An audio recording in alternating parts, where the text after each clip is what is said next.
Hello दोस्तों, education magnet channel में आप लोग का स्वागत है। हम लोग पढ़ रहे हैं इलेक्ट्रीशियन थ्योरी, जो आगामी रेलवे एएलपी ग्रुप डी और टेक्निकल संबंधित सभी परीक्षाओं के लिए अति महत्वपूर्ण सेशन यूट्यूब पर चल रहा है। इलेक्ट्रीशियन थ्योरी में इसके पहले हम लोग 2 चैप्टर पढ़ चुके हैं। कृपया जो भाई अभी तक इसके पहले का वीडियो नहीं देखे हैं, कृपया एजुकेशन मैग्नेट चैनल पर जाकर वीडियो को देखें। वीडियो अच्छा लगेगा तो उसको लाइक कीजिएगा, सब्सक्राइब कीजिएगा और अधिक से अधिक संख्या में शेयर कीजिएगा। इलेक्ट्रीशियन थ्योरी का 3 नंबर चैप्टर चल रहा है, जिसका नाम है विद्युत और वैद्युतिक पदार्थ। तो आज का टॉपिक हम लोग देखते हैं। चलिए, क्या क्या है। आज का हमारा टॉपिक है इंसुलेटर, अचालक किसे कहते हैं। ठीक है। 2 नंबर में है क्लासिफिकेशन ऑफ इंसुलेटर, यानी अचालक का वर्गीकरण। 3 नंबर में हमारा है मेन इंसुलेटिंग मटेरियल्स, यानी प्रमुख अचालक पदार्थ। ठीक है। हम लोग देखते हैं फर्स्ट जो टॉपिक है इंसुलेटर, जिसको हम लोग क्या बोलते हैं, अचालक बोलते हैं। ठीक है। तो आइए अचालक के बारे में एक नज़र हम लोग डालते हैं। देखिए जी, अचालक में फ्री इलेक्ट्रॉन्स नहीं होता है। ठीक है। फ्री इलेक्ट्रॉन्स जिस कहने का मतलब है, किसी भी परमाणु के नाभिक के बाहरी कक्षा में जो इलेक्ट्रॉन्स घूमता है ना जी, उसी को फ्री इलेक्ट्रॉन्स कहते हैं। ठीक है। तो उसमें फ्री इलेक्ट्रॉन्स नहीं होता है। 2 नंबर में है इसका कि विद्युत धारा का प्रवाह नहीं होता है। अचालक में विद्युत धारा का प्रवाह नहीं होता है। क्यों नहीं होता है? क्योंकि उसमें फ्री इलेक्ट्रॉन्स नगण्य के बराबर होता है। यह अधात्विक होते हैं। नेक्स्ट है कि अचालक की वोल्टेज सहन करने की सीमा को डाइलेक्ट्रिक स्ट्रेंथ कहते हैं। ठीक है। अब देखिए, अचालक के वोल्टेज सहन करने की जो क्षमता होता है, उसको हम लोग डाइलेक्ट्रिक स्ट्रेंथ कहते हैं। डाइलेक्ट्रिक स्ट्रेंथ कहने का मतलब है कि कोई भी अचालक पदार्थ कितना वोल्टेज को सहन कर पाता है। ठीक है।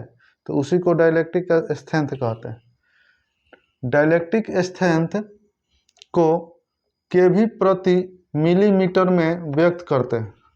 यानी डाइलेक्ट्रिक स्ट्रेंथ होता है, उसको केवी प्रति मिलीमीटर में व्यक्त करते हैं।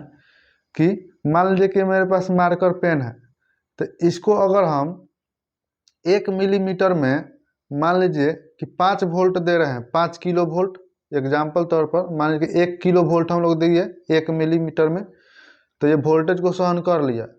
जैसे ही इसको हम 2 किलो 1 मिलीमीटर में हम इसको 2 किलो वोल्ट देंगे, यानी 2000 वोल्टेज, तभी भी ये वोल्टेज को सहन कर लिया। लेकिन 2000 से जैसे ही हम इसको 2500 वोल्टेज देंगे, यानी 25 किलो वोल्ट, तो उस अवस्था में क्या हुआ, मार्कर हमारा पिघल गया। तो कहने का मतलब है कि इसका डाइलेक्ट्रिक स्ट्रेंथ कितना है, यानी 2 किलो वोल्ट प्रति मिलीमीटर इसका डाइलेक्ट्रिक स्ट्रेंथ है, जिस पर ये वोल्टेज को सहन कर ले रहा है। लेकिन जैसे ही यह मार्कर या कोई भी इंसुलेटर पदार्थ है, अचालक पदार्थ है, 2 किलो वोल्ट से अधिक का वोल्टेज ये अगर मार्कर सहन नहीं कर पा रहा है, यानी उस पर पिघल जा रहा है, तो इसका डाइलेक्ट्रिक स्ट्रेंथ खत्म है। ठीक है। तो उसी तरह किसी भी, यानी जो अचालक पदार्थ जितना मैक्सिमम अधिकतम वोल्टेज को सहन कर पाता है, उसी को हम लोग डाइलेक्ट्रिक स्ट्रेंथ बोलते हैं। ठीक है। अब आया आपका कि अचालक के परमाणु के नाभिक के बाहरी कक्षा में 8 इलेक्ट्रॉन्स होते हैं। ठीक है। यानी कोई भी अचालक पदार्थ है, उसके परमाणु के नाभिक के बाहरी जो कक्षा होता है, उसमें केवल 8 ही इलेक्ट्रॉन्स होता है। ठीक है। आप लोग हम बताए थे कि चालक के परमाणु के नाभिक के बाहरी कक्षा में कितने इलेक्ट्रॉन्स होते हैं, 1 होता है, 2 होता है, 3 होता है, या 5 होता है, 6 होता है, 7 होता है। ठीक है। तो उसको चालक बोलते हैं। और जिस पदार्थ के परमाणु के नाभिक के बाहरी कक्षा में अगर 8 गो इलेक्ट्रॉन्स होगा, तो उसको हम लोग कुचालक बोलते हैं या अचालक बोलते हैं। और किसी भी परमाणु के नाभिक के बाहरी कक्षा में अगर 4 इलेक्ट्रॉन्स रहता है, तो उसको अर्धचालक बोलते हैं। ठीक है। तो आप लोग को समझ में आया होगा। ठीक है। अब देखिए एग्जाम्पल में जो हमारा अचालक है, आपका अब्रक है, माइका है, बेकेलाइट है, पीवीसी है, सूखी लकड़ी है, ठीक है, आदि, ये सब क्या है, अचालक पदार्थ होते हैं। अब देखिए जी, अचालक पदार्थ का एक पॉइंट और लिख लीजिएगा आप कि अचालक पदार्थ का विशिष्ट प्रतिरोध जो होता है वो 10 के पावर माइनस नहीं 10 के पावर 12 ओम सेंटीमीटर से ऊंच होना चाहिए, से ऊंच होना चाहिए। ठीक है, यानी कोई भी अचालक पदार्थ है जिसका विशिष्ट जो प्रतिरोध होता है वो आपका 10 के पावर 12 ओम सेंटीमीटर से ऊंच होना चाहिए। अब आइए जी, अचालक पदार्थ का यूज कहाँ कहाँ होता है। जैसे मान लीजिए कि आपका कोई भी वायर है, तो वायर के ऊपर से कवरिंग करने के लिए इंसुलेटर मटेरियल का प्रयोग करते हैं। तो वहाँ पर इंसुलेटर मटेरियल क्या क्या आएगा, आपका पीवीसी आ जाएगा, वल्केनाइज इंडियन रबर आ जाएगा, या रबर आ जाएगा, या बिटुमिस आ जाएगा। ठीक है, या आपका कोई भी स्विच बोर्ड बनाना हो, या आपका स्विच का बॉडी बनाना हो, या आपका कोई स्विच बनाना हो, सॉकेट बनाना हो, वहाँ पर क्या करते हैं हम लोग, अचालक का उपयोग करते हैं। तो अलग अलग आपका लोग का अचालक पदार्थ आता है। आपका अबरक हो गया, माइका हो गया, बेकेलाइट हो गया, टीवी का कवर बनाने में, या डीवीडी का कवर बनाने में, या रेडियो का कवर बनाने में बेकेलाइट का यूज होता है। ठीक है, पीवीसी हो गया, तार के ऊपर केबल चढ़ाने में। ठीक है, इंसुलेटर आवरण चढ़ाने में। सूखी लकड़ी का अलग अलग बिजली का बोर्ड बनाने में, वहाँ पर क्या किया जाता है, आपका सूखी लकड़ी का यूज किया जाता है। तो इलेक्ट्रिकल में अचालक पदार्थ जो होते हैं, अलग अलग अचालक पदार्थ का यूज अलग अलग सामग्री में, अलग अलग उपकरण में, अलग अलग टूल्स में, या अलग अलग कोई भी वैद्युतिक एसोसीरीज में बनाने के लिए अचालक पदार्थ का उपयोग किया जाता है। ठीक है, अचालक को हम लोग कुचालक भी बोलते हैं। तो आई होप आप लोगों को अचालक समझ में आया होगा कि अचालक किसे कहते हैं। नेक्स्ट जो टॉपिक है उसका नाम है क्लासिफिकेशन ऑफ इंसुलेटर्स, अचालकों का वर्गीकरण। देखिए जी, जितने भी अचालक पदार्थ होते हैं उसके अलग अलग वर्गीकरण किया गया है, उसको अलग अलग बांटा गया है। ठीक है, तो फर्स्ट नंबर में हमारा अचालक है सॉलिड इंसुलेटर, जिसको ठोस अचालक बोलते हैं। ठीक है, तो इसमें से देखिएगा ठोस अचालक का यानी इसका आकार और आकृति निश्चित होती है। ठीक है, जैसे में आपका हो गया बेकेलाइट, बेकेलाइट हो गया, लकड़ी हो गया, माइका हो गया, ठीक है, अबरक हो गया, पीवीसी हो गया। ठीक है, उसके बाद ये आदि लिख लीजिएगा, ईटीसी। ये सब जो होते हैं ठोस इंसुलेटर कहलाते हैं। ठीक है, जिसका यानी आकार और आयतन निश्चित होता है उसको हम लोग क्या बोलते हैं, ठोस इंसुलेटर बोलते हैं। ठोस इंसुलेटर में आपका बेकेलाइट, लकड़ी, माइका, अबरक, पीवीसी और भी आते हैं, कागज हो गया, लेदराइड पेपर हो गया, ये सब ठोस अचालक के प्रयोग यूज में आते हैं। ठीक है, इस सब का यूज इलेक्ट्रिकल में किया जाता है। अब देखिए 2 नंबर में हमारा है लिक्विड इंसुलेटर, यानी द्रवीय अचालक। ऐसा अचालक जिसमें बहाव का गुण होता है उसको हम लोग लिक्विड इंसुलेटर बोलते हैं। तो इसमें लिखेगा कि वैसा अचालक पदार्थ जिसमें बहाव का गुण होता है उसे लिक्विड इंसुलेटर, लिक्विड इंसुलेटर कहते हैं। ठीक है, जैसे में आपका आ जाएगा खनिज तेल। ठीक है, दोनों लिखेगा पेट्रोलियम तेल आ जाएगा। ठीक है, नेक्स्ट लिखेगा लचीला पीवीसी। ठीक है, आदि। ये सब जितने भी इंसुलेटर आते हैं ये सब खनिज पर द्रवीय अवस्था में आते हैं। जैसे आपका खनिजीय तेल हो गया जिसका यूज हम लोग ट्रांसफार्मर ऑयल में करते हैं, या आपका स्टार्टर में करते हैं, या हाई वोल्टेज वाला जो आपका केबल होता है उसमें भी हम लोग क्या करते हैं, खनिजीय तेल का यूज करते हैं। पेट्रोलियम तेल में आपका वैसलीन मुसलिन आ जाता है, मोबिल आ जाएगा, ये सब क्या होते हैं, ये द्रवीय अचालक आते हैं। आपका लचीला पीवीसी हो गया, लचीला पीवीसी यानी पूरा फ्लेक्सिबल हो। ठीक है, जो देखने में द्रव्य जो जैसा लगता हो तो वो भी हमारा क्या हो, अचालक पदार्थ में आता है। तो आई होप आप लोग को द्रव्य इंसुलेटर समझ में आया होगा। नेक्स्ट हमारा है गैसीय इंसुलेटर। गैसीय इंसुलेटर के अंदर वे अचालक पदार्थ आते हैं जिसका आकार और आयतन दोनों अनिश्चित होते हैं। ठीक है, यानी इसकी आकृति लिख लीजिएगा थोड़ा सा, आकृति नहीं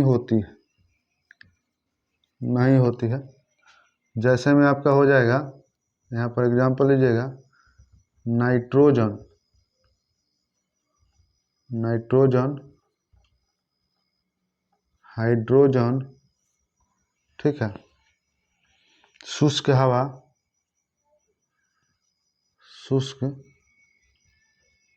हवा आदि। ये सब जितने भी आते हैं ये सब आपका गैसियस इंसुलेटर में आते हैं। नाइट्रोजन का, हाइड्रोजन का, ये सब भारी भारी क्या होता है, एमसीबी बनाने के लिए या आपका रिले बनाने के लिए या सर्किट ब्रेकर बनाने के लिए वहाँ पर आपका उपयोग किया जाता है। शुष्क हवा जो होता है ये भी एक प्रकार का विद्युत का अचालक होता है। इसका जो यूज होता है, शुष्क हवा का यूज आपका ओवरहेड जो लाइन होता है, जो 33,000 हो गया या 11,000 हो गया, वहाँ पर क्या किया जाता है, देखिएगा 2 गो तार जो होता है, 2 तारों के मध्य गैप रखा जाता है। वो गैप जो होता है वह आपका इंसुलेटर यानी शुष्क हवा रहता है, और वही शुष्क हवा क्या करता है, इंसुलेटर का कार्य करता है। तो आई होप आप लोगों को गैसियस इंसुलेटर समझ में आया होगा।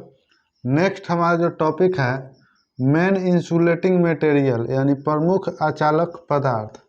अब हम लोग यहाँ पर देखेंगे कि अलग अलग अचालक पदार्थ क्या होता है, इसका इलेक्ट्रिकल उपकरण में या वैद्युतिक कार्य में कहाँ पर इसका यूज होता है। ठीक है, तो फर्स्ट नंबर में हमारा है ड्राई एयर यानी शुष्क हवा। शुष्क हवा जो होता है यह अच्छा अचालक पदार्थ, यह अच्छा अचालक है।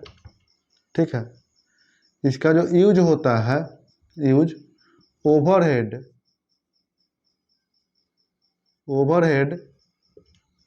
लाइन में किया जाता है, ओवरहेड लाइन में किया जाता है। और इसमें देखिए जी थोड़ा सा अवगुण पाया जाता है कि नमी से प्रभावित होता है, नमी से प्रभावित होता है। शुष्क हवा जो होता है वह विद्युत का अचालक होता है जिसका यूज ओवरहेड लाइन में किया जाता है। 2 तारों को देखिए जाए, ओवरहेड जितना ओवरहेड लाइन होता है ना जी, जैसे 11,000 हो गया, 33,000 हो गया, 1,40,000 हो गया, ठीक है, 66,000 हो गया, ये सब जो नंगा वायर उपयोग किया जाता है। और वायर के 2 गो वायर के बीच डिस्टेंस ज़्यादा रखा जाता है, यानी जैसे जैसे वोल्टेज बढ़ता है वैसे वैसे डिस्टेंस को भी बढ़ा दिया जाता है। ठीक है, तो 2 गो वायर के बीच जो डिस्टेंस रहता है ना, उसके वहाँ पर 2 गो वायर के बीच शुष्क हवा रहता है, यानी ड्राई हवा एयर। वही ड्राई एयर जो होता है इंसुलेटर का काम करता है, यानी तार का, दोनों तार के बीच इंसुलेटर का काम करता है। लेकिन जैसे बरसात के मौसम हो गया या ठंडा के मौसम हो गया, उस अवस्था में क्या होता है कि हवा में नमी आ जाता है। जब हवा में नमी आ जाता है तो उस अवस्था में क्या होता है कि इंसुलेशन का मान कम हो जाता है, जिससे क्या होता है कि रात्रि के समय देखिएगा तो दोनों वायर के बीच नीला प्रकाश देगा। ठीक है, और हिसिंग साउंड आएगा। क्यों? क्योंकि दोनों के मध्य चुंबकीय क्षेत्र बन रहा है, यानी करंट का क्या हो रहा है, आदान प्रदान हो रहा है, जिससे क्या हो रहा है, हल्का सा चुंबकीय क्षेत्र बन रहा है। तो वहाँ पर हम लोग शुष्क हवा का उपयोग ओवरहेड लाइन में हम लोग करते हैं। नेक्स्ट है हमारा वल्कनाइज रबर, जिसको वल्कनाइज इंडियन रबर भी बोलते हैं। ठीक है, यह भी विद्युत का लिखेगा, यह भी न लिखेगा, यह लिखेगा, यह विद्युत का अच्छा अचालक है।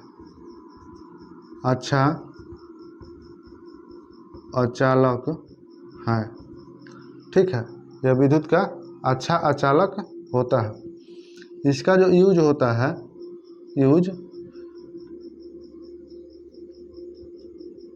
लिखेगा, तार के ऊपर आवरण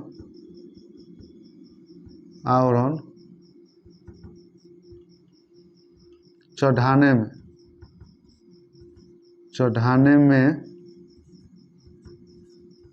किया जाता है।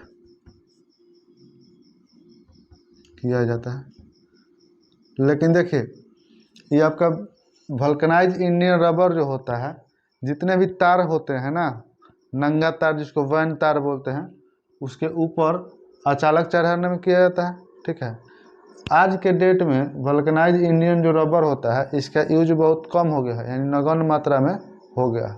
पहले इसका यूज होता था वल्कनाइज इंडियन रबर का, लेकिन अब वल्कनाइज इंडियन रबर का यूज बहुत कम होता है। उसके जगह वो पीवीसी का यूज होता है, यानी जिसको पॉलीविनाइल क्लोराइड बोलते हैं। तो आइए देखते हैं पीवीसी के बारे में। देखिए, यह जो होता है पीवीसी, यह विद्युत का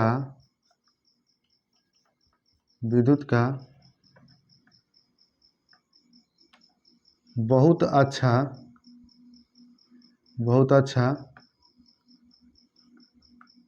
अचालक पदार्थ है।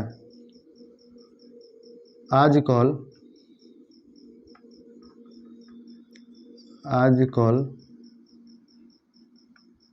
इसका यूज वैद्युतिक लाइन में, वैद्युतिक कार्यों में लिखेगा, कार्यों में बहुत अधिक मात्रा में किया जा रहा है।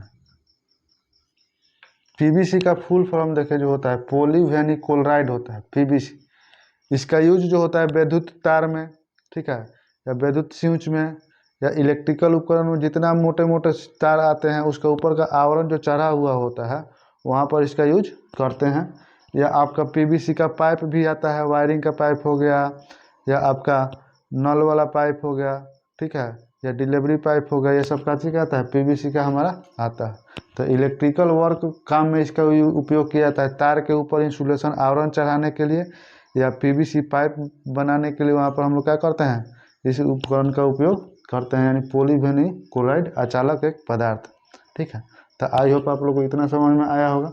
आइए अब नेक्स्ट हम लोग देखते हैं माइका, अबरक जो जिसे कहते हैं। ठीक है, अबरक जो होता है यह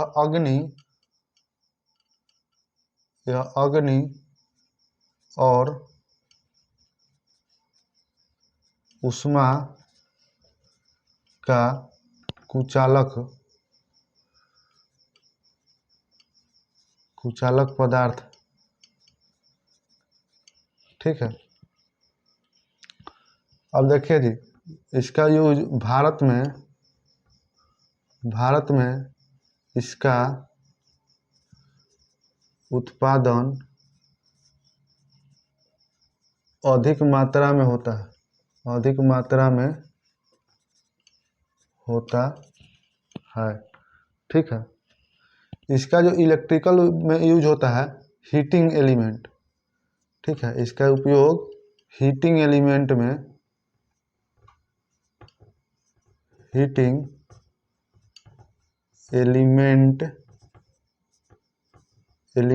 के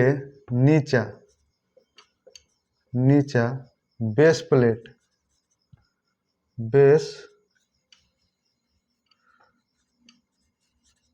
प्लेट बनाने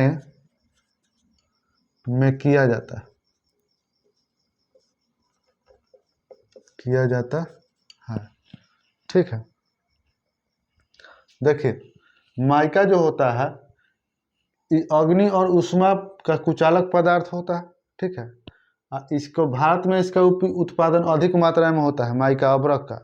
ठीक है, इसका जो उपयोग होता है हीटिंग एलिमेंट के नीचे जो बेस प्लेट हीटर जो होता है ना, हीटर का उसके नीचे जो बेस प्लेट लगता है, या आपका कपड़ा आयरन करने वाला जो प्रेस हो गया उसके कॉइल के नीचे देखिए पतला सा मोटा इतना मोटा एक बेस प्लेट होता है, तो वो उसका क्या किया जाता है माइका का उपयोग वहाँ पर किया जाता है। ठीक है, अब एक जगह और उपयोग होता है जी, देखिए इसको लिख लीजिएगा, कम्यूटेटर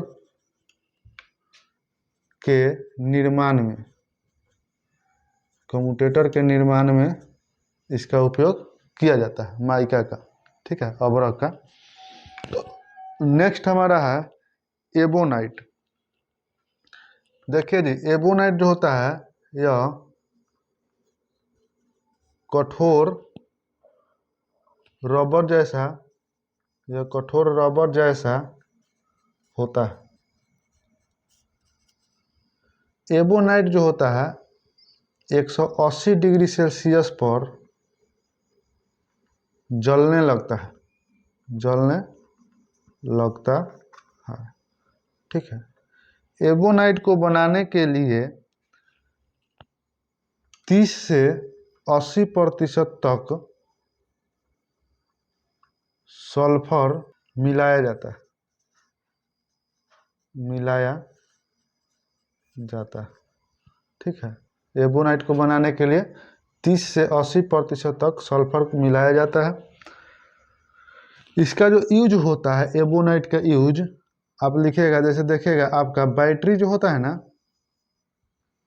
बैटरी हो गया, बैटरी का जो कंटेनर बनता है ना,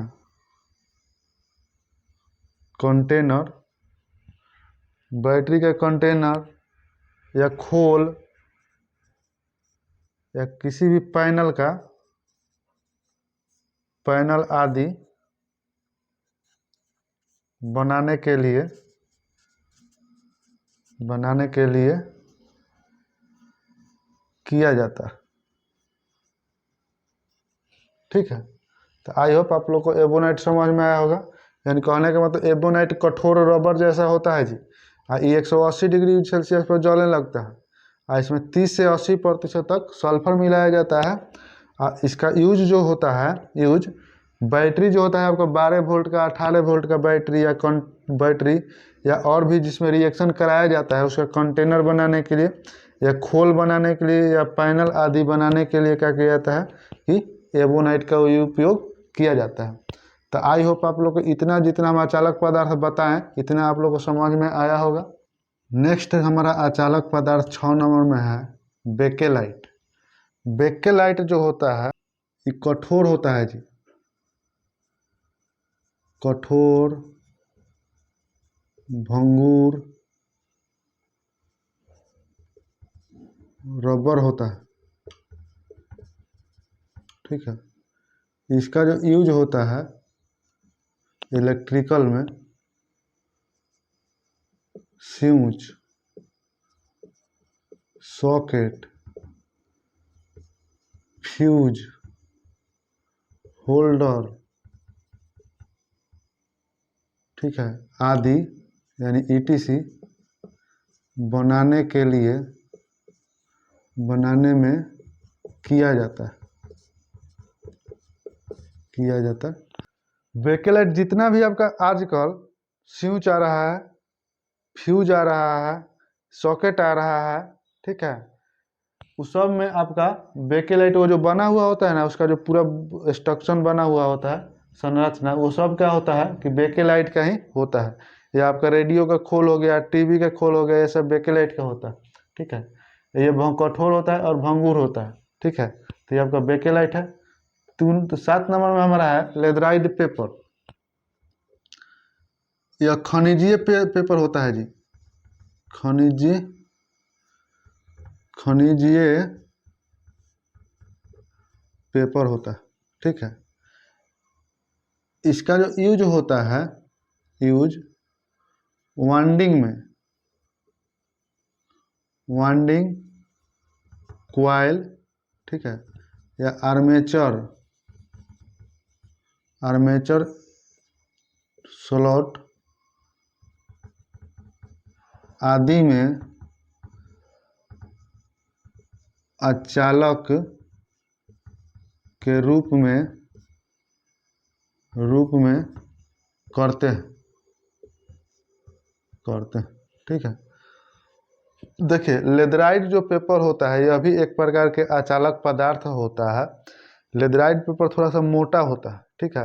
एक तरफ से चमकील का परत चढ़ा दिया जाता है और दूसरे तरफ से क्या किया जाता है, उस पेपर को थोड़ा सा खनिजीय तेल में उसको डुबा दिया जाता है और डुबा कर निकाल कर हल्का सा सुखा दिया जाता है, ठीक है। तो आपका लेदराइट पेपर हो गया।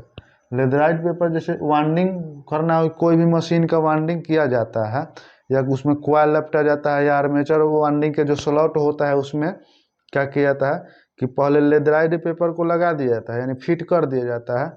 और फिट करने के बाद क्या किया जाता है कि उसके ऊपर से कॉइल लपटा जाता है, ताकि कॉइल जो हमारा है कोई भी मशीन का या कोई भी आवरण के बॉडी से संपर्क न बनाए, इसलिए क्या किया जाता है कि वहाँ पर लेदराइट पेपर का यूज किया जाता है, ठीक है।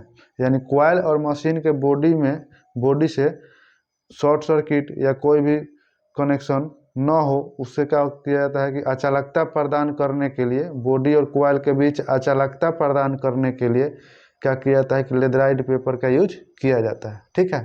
तो आई होप आपको लोगों को लेदराइट पेपर समझ में आया होगा। नेक्स्ट हमारा है खनिजीय बल। देखे दी इसकी अचालकता जो होता है यह उच्च होता है। खनिजीय बल की अचालकता उच्च होता। अब देखिए इसका जो पेट्रोलियम पदार्थ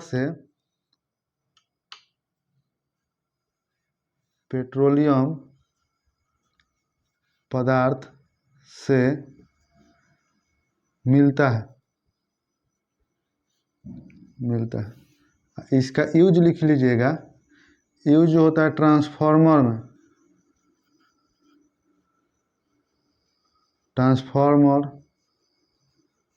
स्टार्टर, ठीक है, या हाई एम्पियर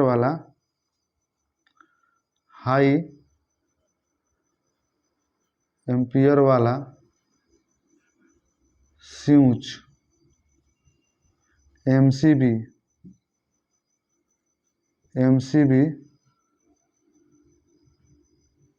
आदि में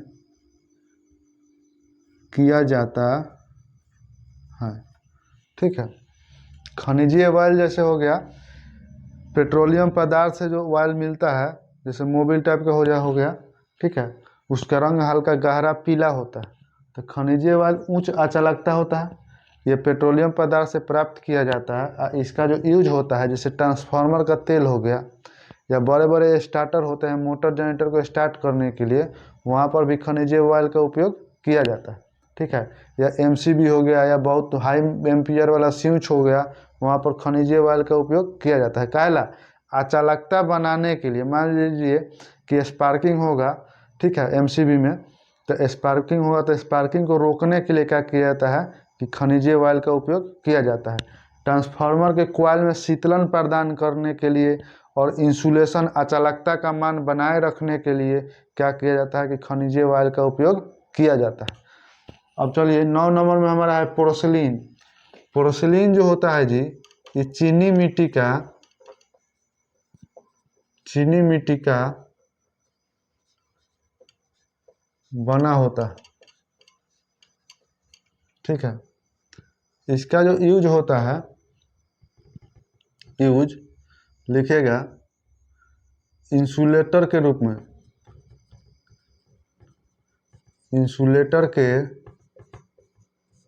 में किया जाता है। जैसे में एग्जाम्पल में आप लिखेगा, जैसे में आपका किटकैट फ्यूज हो गया, किटकैट फ्यूज, ठीक है, किटकैट फ्यूज हो गया, स्विच हो गया, आपका हाई एम्पियर वाला सॉकेट हो गया, यानी सॉकेट लिख लीजिएगा, सॉकेट या पिन इंसुलेटर, पिन इंसुलेटर आदि में किया जाता है। ठीक है, यानी पोर्सिलीन जो होता है चीनी मिट्टी का बना हुआ होता है, इसका उपयोग जो होता है इंसुलेटर में किया जाता है। इंसुलेटर समझते हैं ना, जो पिन इंसुलेटर होता है, डिश इंसुलेटर होता है, एग इंसुलेटर होता है। जैसे ओवरहेड लाइन जो होता है उसमें क्या किया जाता है, देखिए गोल जो रहता है, गोल चक्ति के जैसा बना हुआ होता है, वही इंसुलेटर होता है। उस चीनी मिट्टी का बना हुआ होता है आपका। या 11,000 पर क्या किया जाता है, तार और पोल के बीच में इंसुलेशन प्रदान करने के लिए क्या किया जाता है कि इंसुलेटर का उपयोग किया जाता है। पोल में क्या किया जाता है, इंसुलेटर को कस दिया जाता है और कस कर ऊपर उस पर से क्या किया जाता है, उसको तार को बांध दिया जाता है ताकि पोल और तार में इंसुलेशन प्रदान रहे। किटकैट जो फ्यूज आता है ज़्यादा एम्पियर का, 63 एम्पियर का, 32 एम्पियर का देखेगा, वो हमारा चीनी मिट्टी का बना हुआ होता है। या हाई मान का स्विच लगा हुआ होता है जो आपका पावर हाउस स्टेशन में, उसमें भी क्या किया जाता है कि चीनी मिट्टी का यूज किया जाता है। तो आई होप आप लोगों को चीनी मिट्टी समझ में आया होगा। अब देखिए 10 नंबर में हमारा है पेपर। पेपर जो होता है ये घास, रुई आदि से बना होता है। ठीक है, इसका जो यूज होता है वैद्युतिक कार्यों में, वैद्युतिक कार्यों में वाइंडिंग, कॉइल ईटीसी में अचालकता प्रदान करने के लिए, अचालकता प्रदान करने के लिए किया जाता है कागज का यूज। ठीक है, जैसे मैं एग्जांपल लीजिएगा, कैपेसिटर। कैपेसिटर बनाने में आपका कागज का यूज किया जाता है। ठीक है, या आपका और भी खनिजीय पेपर होता है, खनिजीय पेपर, जैसे आप लोग लेदराइट पेपर पढ़े थे, खनिजीय पेपर आदि में किया जाता है। ठीक है, नेक्स्ट हमारा 11 नंबर में है लकड़ी, यानी ड्राई वुड, सूखी लकड़ी। इसका जो यूज होता है, इसका डायरेक्ट यूज लिखवा देना, इसमें तो कुछ है नहीं। सूखा लकड़ी कहीं भी आप अचालकता के रूप में उपयोग कर सकते हैं। जैसे बिजली का बोर्ड बनाना हो, बिजली का बोर्ड में, ठीक है, या पैनल में, पैनल में, या मोटर पैनल में, मोटर पैनल में आदि में किया जाता है। ठीक है, यानी आपका वुडन का प्रयोग, लकड़ी का प्रयोग, जैसे आप लोग का मान लीजिए कि बिजली का पहले बोर्ड बनता था जिसमें स्विच कसा जाता था, सॉकेट उसके ऊपर कसा जाता था, प्लाई बोर्ड, वहाँ पर लकड़ी का यूज हम लोग लेते हैं। ठीक है, जैसे बड़े बड़े मशीन जो होता है, मोटर होता है, उसका पैनल बनाने के लिए क्या किया जाता है आपका कि लकड़ी का यूज किया जाता है। या पुराने ज़माने में बैटन वायरिंग आता था। बैटन वायरिंग देखिएगा क्या होता था कि दीवार पर पहले लकड़ी का बीट रहता था, चापट, और उसी को क्या किया जाता था, दीवार पर पहले ठोक दिया जाता था, और ठोक के उसके ऊपर क्या किया जाता था कि इलेक्ट्रिकल वायर को बिछा दिया जाता था। तो वहाँ पर भी सूखी लकड़ी का यूज हम लोग करते थे। या राउंड ब्लॉक बनाना है, गोल ब्लॉक कहीं भी, तो वहाँ पर ड्राई वुड का उपयोग किया जाता है। तो ये जो अचालक पदार्थ है, यानी प्रमुख अचालक पदार्थ, इतना अचालक पदार्थ हम लोग को इलेक्ट्रिकल में, वैद्युतिक में उपयोग होता है। ठीक है, तो आई होप आप लोग को अचालक पदार्थ समझ में आया होगा। ठीक है, तो आज का क्लास यहीं पर हम ड्रॉप करते हैं। वीडियो अच्छा लगा होगा तो वीडियो को लाइक कीजिएगा, सब्सक्राइब कीजिएगा, और अधिक से अधिक संख्या में अपने मित्र दोस्त के पास शेयर कीजिएगा। हाँ, और अपना राय कमेंट में ज़रूर दीजिएगा। आपका कमेंट हम बेसब्री से इंतज़ार करते हैं। ठीक है। और देखिए जी, आपका टेक्निकल संबंधित कौन एग्ज़ाम हो, चाहे आपका ALP हो गया या आने वाला ग्रुप डी हो गया, अब तो ग्रुप डी ITI पे कर दिया है, ग्रुप डी हो गया, इससे ज़्यादा सिलेबस जाने वाला नहीं है। ठीक है। तो जितना आप लोग हम बता रहे हैं, समझा रहे हैं, उसको आप लोग रेगुलर वीडियो देखिए और समझिए, और उसका एक नोट्स बनाते जाइएगा। ठीक है। और नोट्स को आप लोग नोट्स जब बना लीजिएगा तो कभी भी आप उसका रिवीजन कर सकते हैं। ठीक है। और हाँ, वीडियो को पूरा शुरू से अंत तक देखिएगा। बीच में थोड़ा सा देख कर छोड़ देने से क्या होगा कि आपको समझ में भी नहीं आएगा और आपको दिक्कत हो जाएगा। ठीक है। कि आप लोग वीडियो को पूरा A से Z तक देखिएगा। ठीक है। तब तक मिलते हैं अगले वीडियो में। नमस्कार।